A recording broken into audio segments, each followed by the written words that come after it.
Just because teams like Ohio State, Miami, Indiana, Notre Dame, and quite honestly, most of major college football programs have used a portal quarterback recently, that doesn't mean it's the long term trend. What's best for your program? Let's talk about it on the Portal Podcast.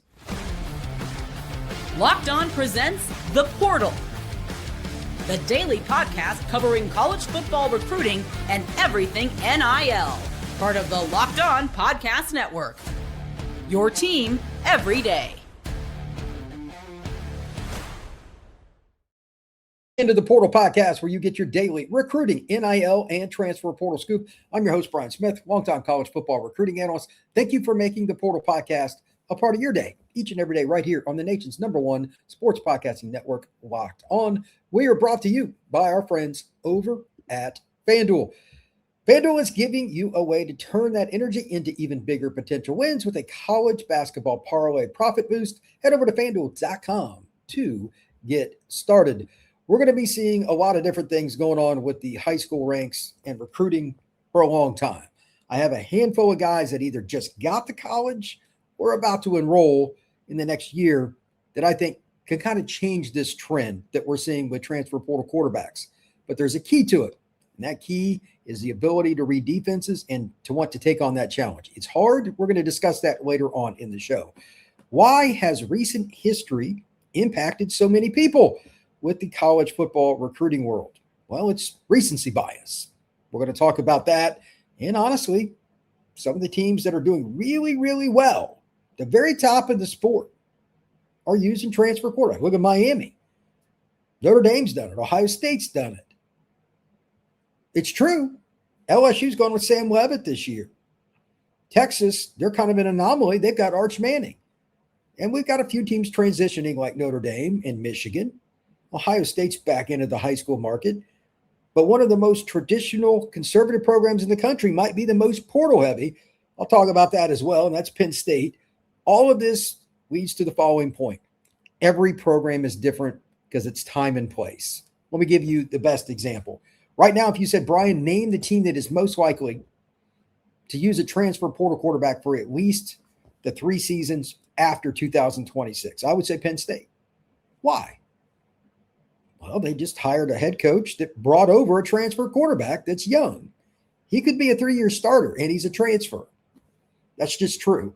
So what I'm going to do here is give you examples on who, what, when, where, and why. It's not necessarily that transfer quarterbacks are better, but it might be better for an individual program, at least short term.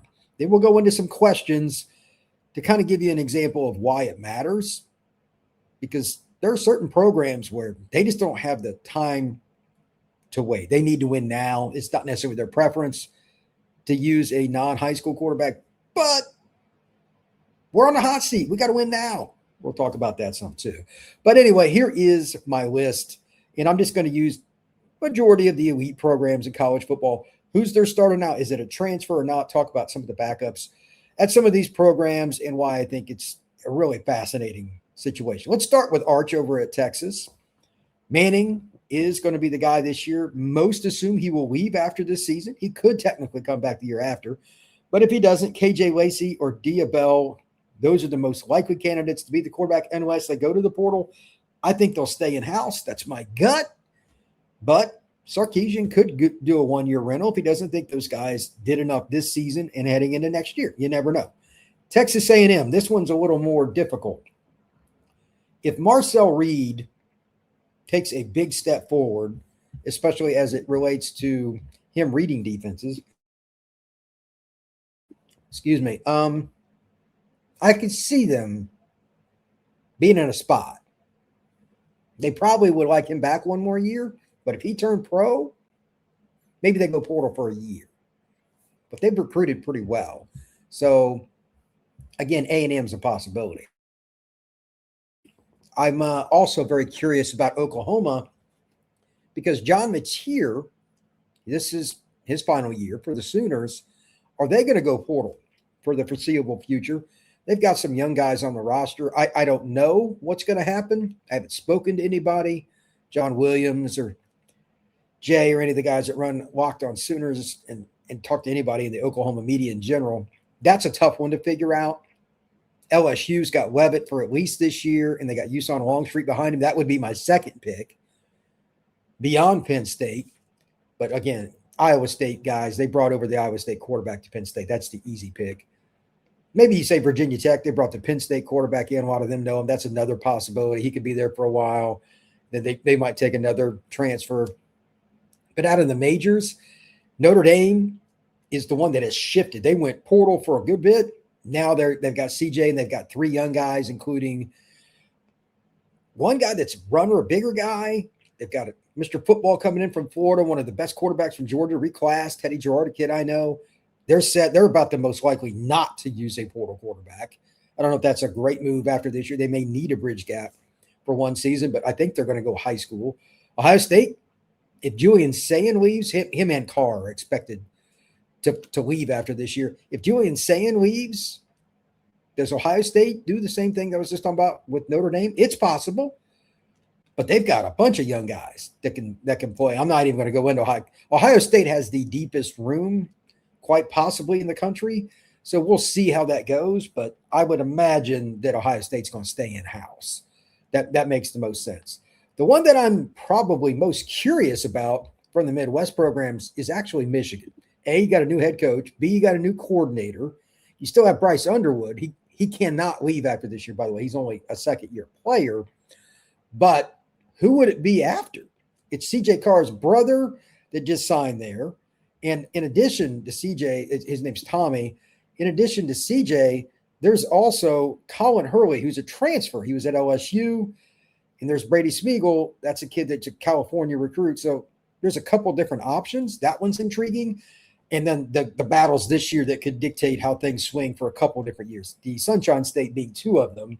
You got Kevin Sperry, who's a sophomore recruit for Florida State. And then you also have the guy that transferred in, Ashton Daniels. Plus, they got a summer transfer from the JUCO ranks, and Malachi Marshall. I have no idea what's going to happen with Florida State. They are a very big wild card. You also have in that state Aaron Philo. Do we know for sure that he's going to be the quarterback? No, but that would be my pick. He did transfer down from Georgia Tech, and they also took Buster Faulkner from Georgia Tech. He is the coordinator for the Yellow Jackets turned to Gators, but that's still not a lock. Why? Well, they got an incumbent there. Tramel Jones Jr., good guy. I know him. His dad's a great guy too. Maybe that's a possibility. He's the high school recruit, so that could go 50-50. You got Miami. That's obvious, at least for this year. It's Darren Mintz. I'm going to come back to them. They're a very unique study as well. Clemson, that's in-house for now, but after this year, I wouldn't put it out of the realm for Clemson to go portal. If it doesn't work with Christopher Vizina or somebody else, I'm going to go ahead and predict that Dabo at least brings in a transfer quarterback to compete. I was told that they were just going to go through spring and see how it goes. They didn't know. Well, that's fine, but you need to start winning games. So if it doesn't work this year for Clemson, put the asterisk by their name, Clemson football will be different. If they get a transfer quarterback, like that would just open up everything. That would be like the final piece to everybody looking at the portal. So that's an interesting part. NC State, I want to mention them because they got CJ Bailey, a kid that ended up starting as a freshman, played a lot last year. If he has a big year, he could leave.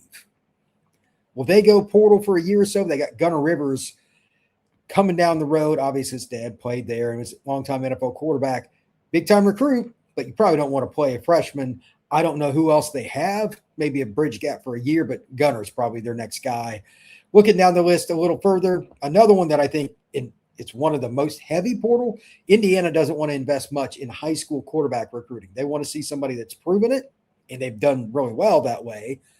I would imagine after Fernando Mendoza, it'd be hard to go back to teaching kids that are high school guys, but they do have Tyler Cherry, a kid that's from Center Grove High School on the south side of Indianapolis, kind of coming up the ranks. So after Josh Hoover this year, is it possible? Maybe, but they may go portal again for a year. If Cherry's not ready, they need to see that. The other one that's really fun to talk about is Oregon. They got multiple young quarterbacks that are sitting behind Dante. But if he leaves after this year and they haven't seen enough in practice, or even if they do they want to go the route of, we've got a loaded roster, now we're going to put all our chips on the table with a guy that's never started a meaningful college football game? That's the same thing with Miami. Darian Mintz is going to get all the reps this year, but they're going to have Luke Nickel and Darion. I'm telling you, if you do not know, like it's so weird because they've recruited so well. Darion Coleman and Luke Nickel, I don't know how that'll go this year. I don't even know how they're going to do the backup. But they've got two really good young guys. But they don't have any experience. There's no way they're going to get any experience. There's just not. Because they got Darian Mintz, who I've got picked to win the Heisman. Good luck. Tennessee's definitely going high school, barring something unforeseen. George McIntyre and Faison Brandon are battling this year because their transfer quarterback got kicked out of football, basically. So that one's done. Gunnar Stockton in Georgia, that's another program. Obviously, they have been a team that pretty much stays away from the portal. They've done it a little bit, but by and large, they're staying in-house. After Gunnar, it'll be one of the other kids, I think, in-house, barring something unforeseen. Puglisi is the most likely guy, but we'll see. Auburn, that's probably going to be transfers. They got a couple of kids that they have come over, including Byron Brown this year. He'll be done. I think one of the backups will probably win the job. And they also have a kid they brought in that was a recent commit to USF, and he flipped to Auburn for the signee, but I don't think he'll be the quarterback anytime soon. So Auburn's probably going to be transferred. Bama's another one of those up in the air. You got Austin Mack, the kid that came with Kalen DeBoer and his staff from Washington. He's my pick to win the job, but we'll see. And then you got Keelon Russell, who some had as the number one overall recruit in the class of 2025 out of Duncanville High School just outside of Dallas. If Russell doesn't win the job, I would have to think Mack is probably a one and done. Like, he's really going to have to prove it. And he's the body type the NFL wants. Maybe Russell takes over, but if Matt comes back, Russell will probably leave. You might be looking at a transfer trend for Alabama. That would be very unusual for them. After Trinidad leaves Ole Miss, they got Deuce Knight. That's another transfer, so he's probably going to continue on that lineage. Let's see who else did I miss? Anybody in particular here? I don't think – this is an interesting one. Bear Bachmeier at BYU. They got Ryder Lyons coming in. He's going to do a one-year mission. That's probably still going to stay high school. And then Texas Tech, also on the theme of the Big 12. Brendan Sorsby, sure. They've got Kavian Bryant they're signing. They probably need a one-year bridge, so they'll be portal for another year.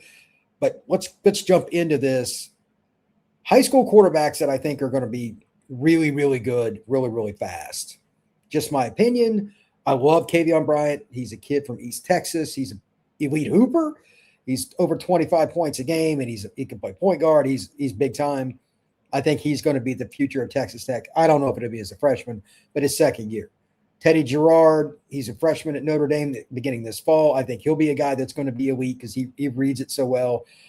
Young Mr. Gunnar Rivers, same deal. He's a kid that reads the defenses. Trey Taylor, I didn't talk about Nebraska because their situations have been so weird. I don't know what to think about them, but if he doesn't start as a freshman at Nebraska, it'll probably be his second year. That would be my thought. Calandria, we'll see how long he's at Nebraska, but if he's there for 2 years, that would work out. That way, Trey can learn behind him for a year. Louisville has a transfer every year. That's another one. I probably should put them in with the automatic transfers. And then finally here, looking at the list of kids that I talked about for the young quarterbacks, do not forget the name Jonas Williams. I've avoided USC on purpose to get to this point because if there's a team that is the best at balancing high school recruiting with the portable quarterback, it's wherever Lincoln Riley is. I'm not a huge fan of his in general, but had multiple guys that were transfers at Oklahoma that won the Heisman. But he also had Caleb come to Oklahoma. It ends up being a transfer, but that's because he changed jobs. So he knew how to recruit it, and Jonas is a guy that has similar skills, at least, to Caleb Williams. I think he will be the next quarterback at USC, and he is fantastic. He's a Chicago area kid. I think they do a tremendous job of that. So when we come back, we'll talk more about it. We'll jump into the chat, have a little more fun, and why recent history is so important on the influence. I've got some questions. Matter of fact, just for fun, I'll throw them up here now.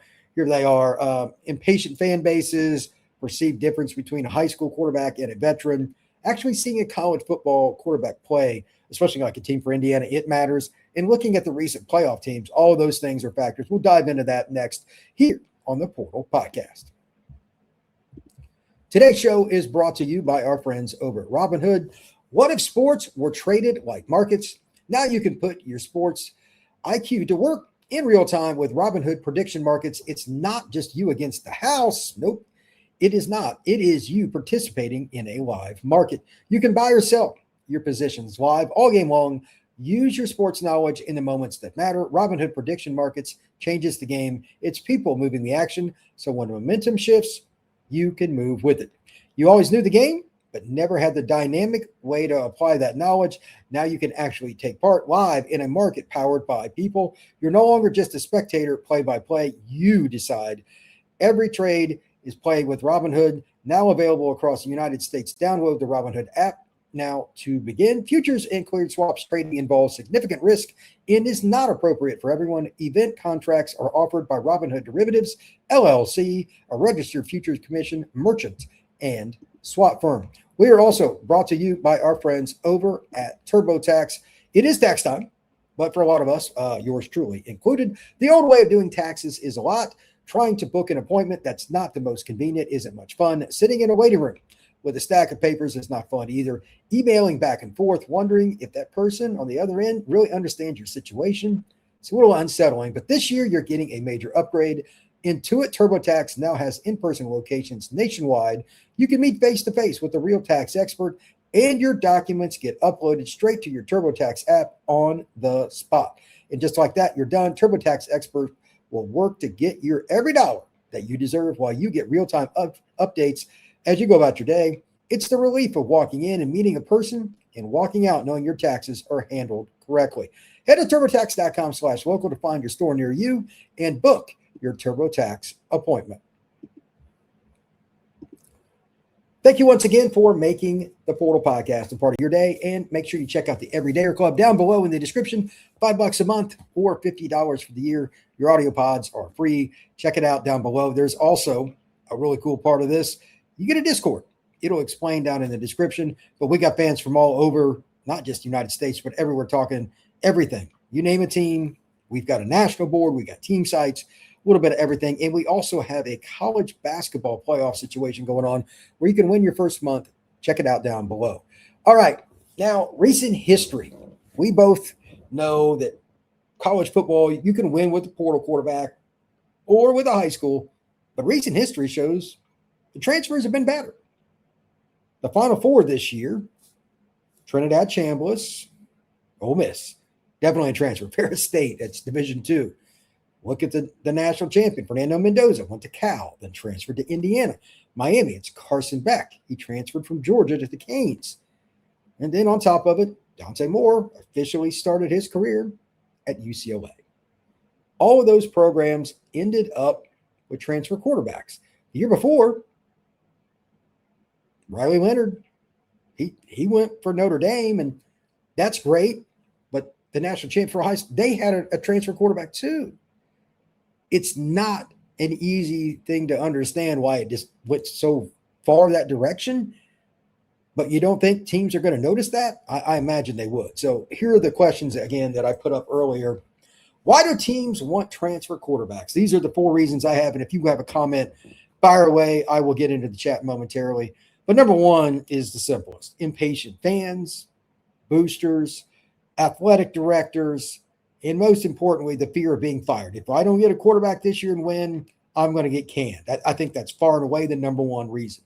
Number 2, the perceived difference between a veteran quarterback and an inexperienced one. It's not something that should really be to the level that it is, but like even if you've seen a guy every day for 2 years, and like he's getting ready to go into his redshirt sophomore year, you would think, hey, we know what we're going to get.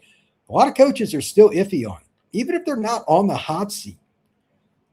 I don't really know the reason for that. Maybe that's gut, but it's kind of hard to argue. Again, look at the Final Four this year.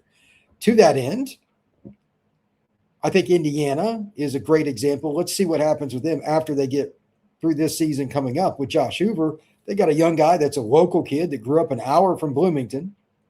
If they don't go high school then, they probably just won't do it. Miami, Darian Mensah, that's a possibility.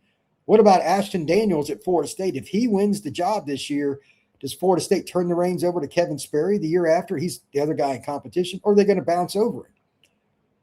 These are really tough questions, but at the end of the day, There's no way around it. Either you have or you have not seen this guy start a bunch of games.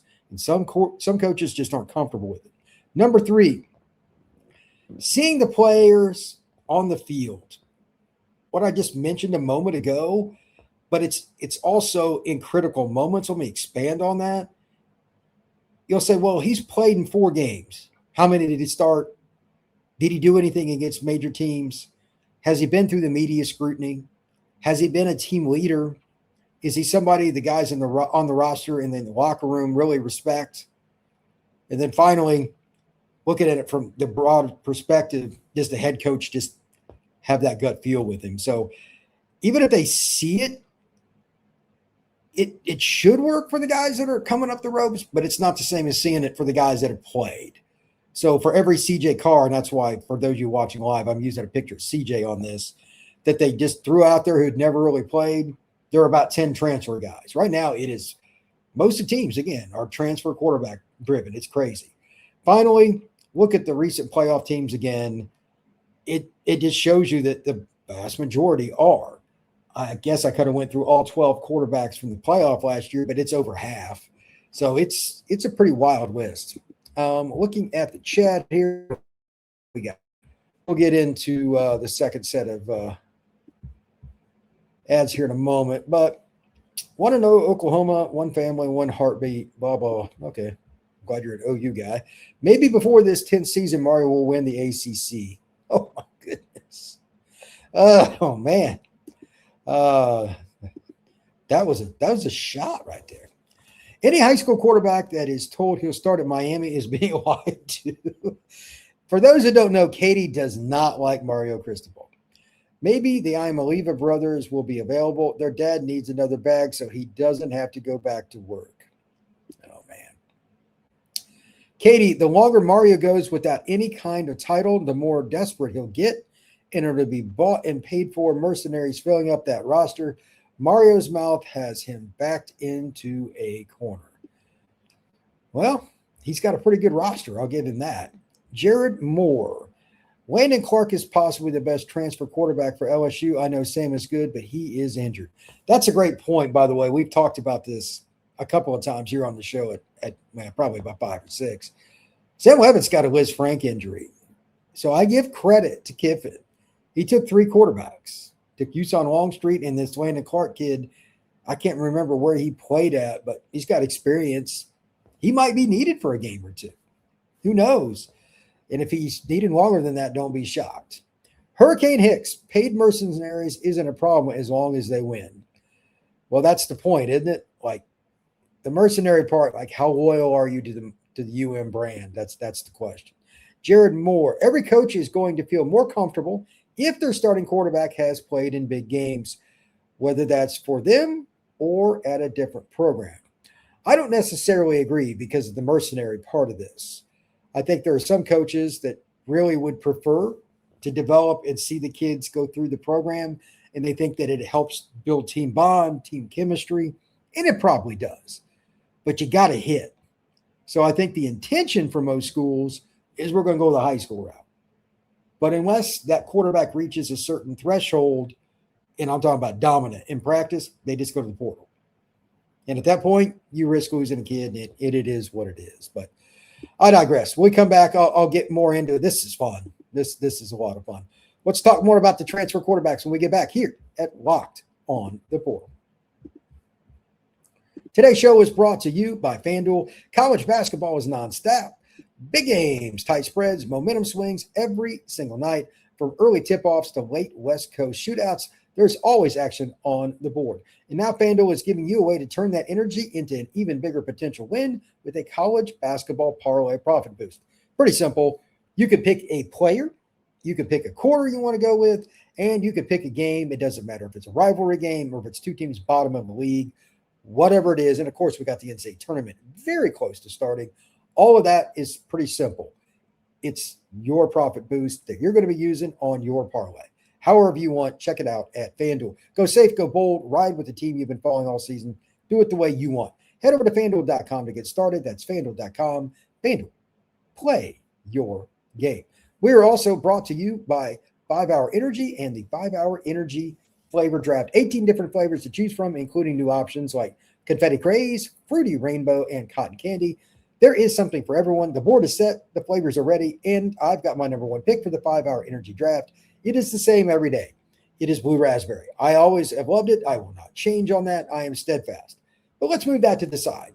If we were going to go with something that is the upstart or somebody that you might think is a little bit different, cotton candy is the one I am honestly really, really interested in. It's got a little vanilla. It's got some fruity notes to it. I think that's pretty good. Peach mango and cherry are two others that I like, especially like cherry. I like the bold flavor that comes through with that. But they got a lot of other stuff. The confetti craze I'm curious about. Delicious blend of rich and buttery, freshly baked confetti cake, smooth vanilla, and a sprinkle of sweetness in every sip. So there's something for everybody if you want to go outside the box, like confetti craze, or you're somebody like me who likes blue raspberry, cherry, peach mango, stuff like that. Either way, you can get it. Find your new favorite 5-hour energy, available at 5hourenergy.com or at Amazon. All right, let's go back in here. Kate, tell that to the high school kids whose dreams are being killed by these mercenaries. Yeah, it's a business now, Kate. There ain't no doubt about that. Hunter Mayer, I'm reading the fear in other fan bases in the comments first. They said he would never make the playoffs. Then it was he would never win playoff game. Now it's he didn't win a natty. It's a failure. I agree that Miami's improved quite a bit. I didn't think that he would be a guy that would get through that quickly, but they did a great job on defense last year. He made the right hires. Congrats to Cristobal for really improving their program. Katie, second place is the first loser. If it weren't for Manny Diaz winning the ACC, Mario would have been Pop-Tarts bound again. Guys, college football's version of a used car salesman. He does find a way to lose games to teams that struggle at points of the season, but then rise up to beat Cristobal. That's the one thing about him as a coach, I would say. But I'm not trying to make this about coaches today. I want your opinions on the transfer quarterbacks. For whatever team, for those of you in the chat today, whatever team you look at, do you prefer a transfer quarterback in general? Or are you okay with that 1-year transition maybe where that guy needs some reps, but he's got uber talent. He's got like 3 years left. He's a redshirt freshman. And he played a little bit. He got a little snippet of him. So he's got his junior, senior, and 5th year left. Do you go with that guy? Or do you bring in the portal player? I think it's a really tough question to answer. Jarrard, it will be interesting to see in 3 or 4 years what percentage of players actually graduate from where they sign on National Signing Day. You talk about quarterbacks, probably about 25%. That's going to be my guess. At the elite level, it might be closer to 40, but that's about it. The mid-level to lower, those kids that are all over the place, if one of those schools can get a 5-star that transfers down, they're going to take them. That's just my opinion.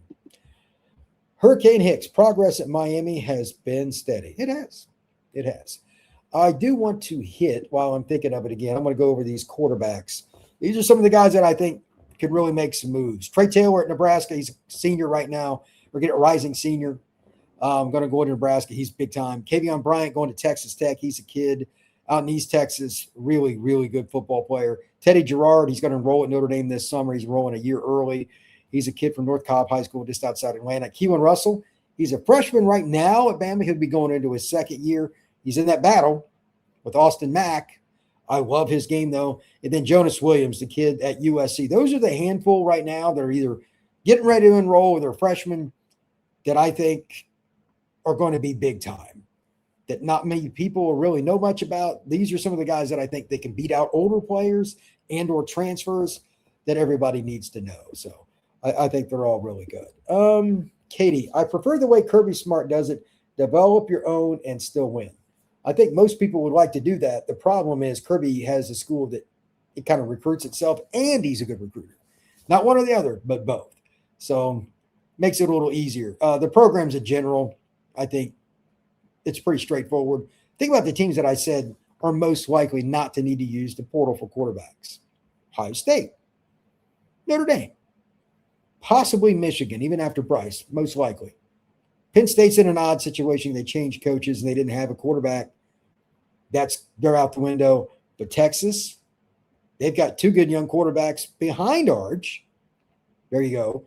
Oklahoma's a little bit of a question mark. They've got a really good freshman, but is he going to be ready year two? I don't know. If he is, then they'll go right back to high school. LSU's in between. It's a bit surprising, but they've got Usain Longstreet as a transfer, and they obviously have Levitt, but it's still LSU. It's not like it's hard to recruit there. After Usain is done, it'll probably be a high school guy. That's my guess. Ole Miss has Deuce. He's transferred in behind Trinidad, so for a few years they're going to be portal, but he's a kid from Mississippi. Auburn's got some transfers. Okay, we're not sure about Bama, but it's not hard to recruit. I mean, Keelon Russell was the number one recruit in the country. Signed with Bama. Georgia, they've got a roster full of high school quarterbacks. Even Florida State, who has been massively transfer heavy, has a quarterback in Kevin Sperry that is very talented. He might even end up being the quarterback for the Noles this year. We'll see. Tramel Jones Jr., he was ironically committed to Florida State at one point. He might end up being Florida's quarterback. We'll see. Miami, kind of hard to see that not coming to a head one way or the other after this year, after Darian Mensah probably heads to the draft, but we'll see. And then Clemson, like they've stuck with a high school. Will they after this year? I don't know. That one's a little more difficult to figure out, but I digress. What do we got here? Jarrard, transfer quarterback ultimately depends on where are your programs at. Yeah, I mean, if you mean logistically, like it's again, where are you in your cycle as being the head coach there? Are you in a very good situation with the boosters and the president and the AD? If you're not, you might need to win right away. That's one part of it. Location of the school, Georgia, it's pretty easy. You know what I mean? Ohio State tradition, Texas tradition, USC with Lincoln Riley. There are certain schools that are going to get these Elite 11 high-end quarterbacks. You know, Bryce Underwood goes to Michigan. Teddy Jarrard's going to Notre Dame. Like, these are not rocket science. Faison Brandon signed with Tennessee. He's a North Carolina kid. It's not surprising. Those schools have a better chance. I still think the mid-level schools, they're more likely to end up with a transfer because while they try to develop guys, when somebody goes down the list, like in North Carolina, for instance, the 5-star wants to transfer in, Bill's going to take them. That's just the way it is. And same thing, Georgia Tech, Haynes King was a transfer. Last year, Gio Lopez, who's transferred out from North Carolina, transfer. That's just kind of the next wave of how it's going to work. Hurricane Hicks. Next year at Miami will let us know what direction Miami goes. 100%. I don't know what it'll be. I know Luke. I know Darion. I think both of them are really good. May the best man win. But will they bring in a transfer to at least compete? I don't know. Katie is absolutely right. Georgia has a great culture. Top-tier players want to go to a winning program. There's nothing wrong with that. Nothing wrong at all. All right. Well, I thank everybody very much for checking us out today. This has been a lot of fun. This has been one of my favorite live shows here on the Portal Podcast. The debate's probably never going to really end because the next time a high school kid wins it, maybe it'll shift back that direction. Whatever the case may be, you have your opinion and the coaches have theirs. It's fun. Thank you very much for checking out the Portal Podcast. Please like and subscribe. Check out the Everydayer Club in the description and the link down below. We will see you again soon right here on the Portal Podcast.